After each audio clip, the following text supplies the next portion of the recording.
Bonjour à tous, on est le 8 mars, il fait un temps magnifique, il fait que 9 degrés, il a gelé cette nuit. On va voir à cette période ce qu'il y a à faire au rucher. J'espère que vous m'entendez bien parce que j'ai un petit souci de micro et j'espère pallier à ce problème rapidement. Qu'est-ce qu'on va faire aujourd'hui? Eh bien, écoutez, on va mettre en place les abreuvoirs.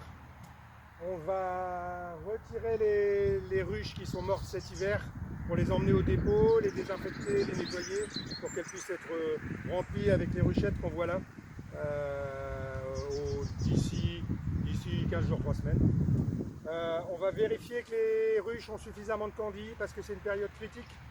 À cette saison, elles peuvent encore mourir de faim parce qu'elles consomment beaucoup plus qu'elles ne rapportent de nectar. Elles sont déjà très très fortes pour la saison. Je les ai visitées le week-end dernier, rapidement, hein, sans retirer les cadres. Et elles sont déjà très très fortes. Il va falloir faire attention. L'an dernier, on a eu les premiers essaimages le 20 mars. Cette année, je pense que ça va être plus tard, mais il va falloir être très vigilant. Et on va faire quelques bricoles sur le rucher. Il faut que je mette des équerres de renfort sur mes tables. Parce que l'an dernier, avec le poids du miel, j'en ai une qui s'est couchée. Ça a été un petit peu désastreux.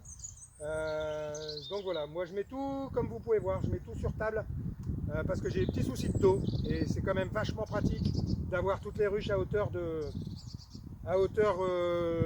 dos pour travailler correctement. Bon, on va voir rapidement l'abreuvoir.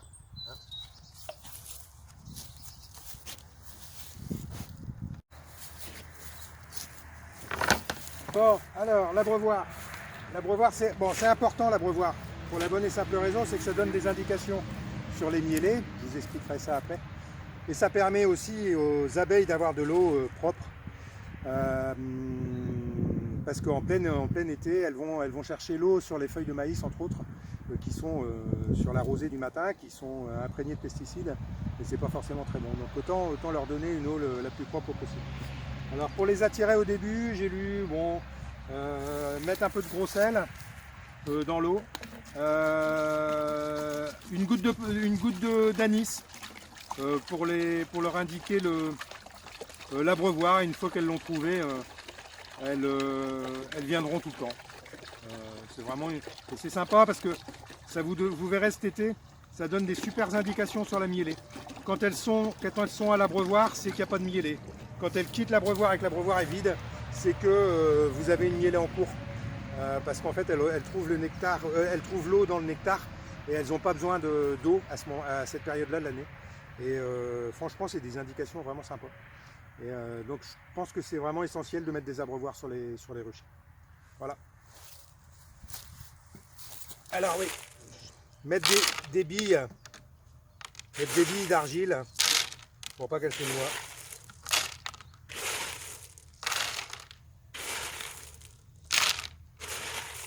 Hop.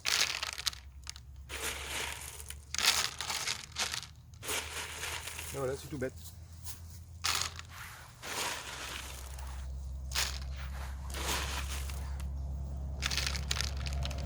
Alors ce qu'on peut mettre aussi, c'est un verre pour 5 litres d'eau, vous mettez un verre de purin d'ortie. Ça leur donne pas mal d'oligo-éléments et ça les attire.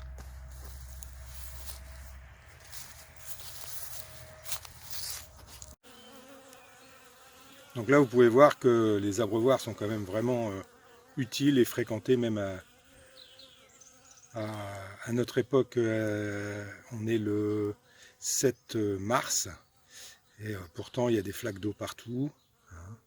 Et l'avantage de l'abreuvoir, c'est que pendant qu'elles sont à boire de l'eau propre, elles ne sont pas à aller sur les feuilles de maïs traitées aux pesticides, etc. etc.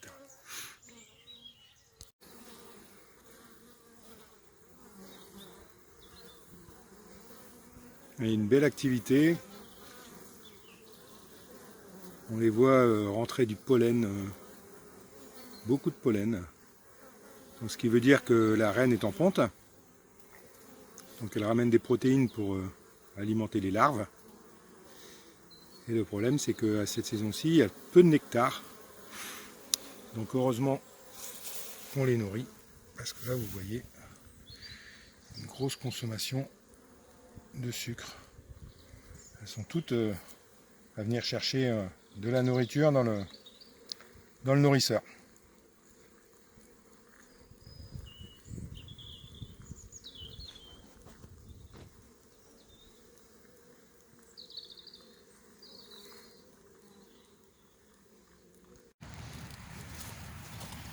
Alors celle-là, elle a complètement mangé son candy. Elle est, alors c'est une buck qui est très populeuse. Elle est rendue à son troisième candy cette année parce que en fait à l'automne, elle a abordé l'hiver avec des faibles quantités de nourriture. C'est pas très économique.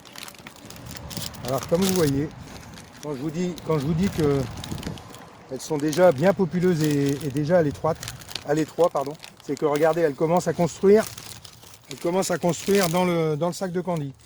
Alors ça, je peux vous dire que ça veut dire que il va falloir surveiller ça de très près parce qu'elles vont, ça va essaimer très vite.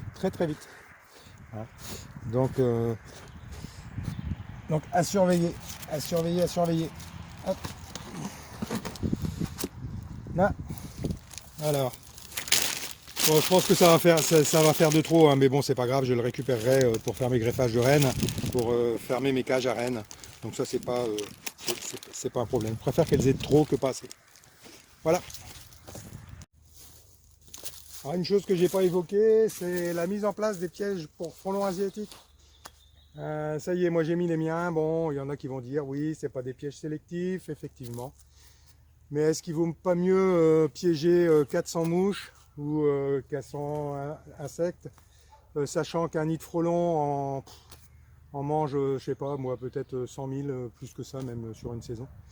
Donc je suis en train de travailler sur des pièges sélectifs. C'est pas évident à mettre en place. Ils fonctionnent quand même beaucoup moins bien que ces pièges-là. Et donc n'hésitez pas. L'an dernier, on a eu beaucoup de pertes à cause des frelons asiatiques. Je peux vous dire qu'au magasin, moi, tous mes clients m'ont dit voilà là, il y a eu énormément de pertes. On a eu beaucoup d'attaques. Moi, ça va, j'ai été un peu épargné. Donc cette année, je suis un peu fâché. Et du coup, je mets mes pièges dès le début de saison là, pour essayer de piéger les fondatrices, pour éviter qu'elles ne fassent des colonies à côté des ruchers. Voilà.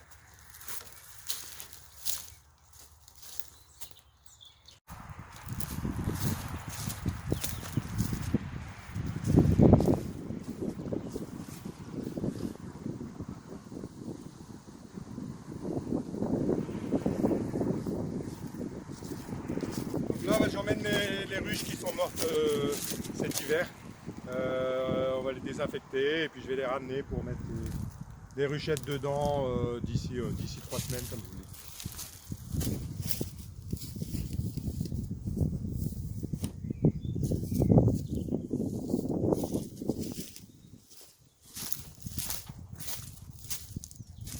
Bon, voilà, écoutez, ça a été une petite vidéo courte, mais ça permet de reprendre contact. Et puis je vous dis à bientôt, à la semaine prochaine. Je vais essayer de faire des vidéos régulièrement pour vous tenir au courant de la vie du rucher et de ce qu'il y a à faire. La semaine prochaine, on va peut-être déjà commencer à faire suivant la météo, à faire des divisions avec introduction de rennes fécondées.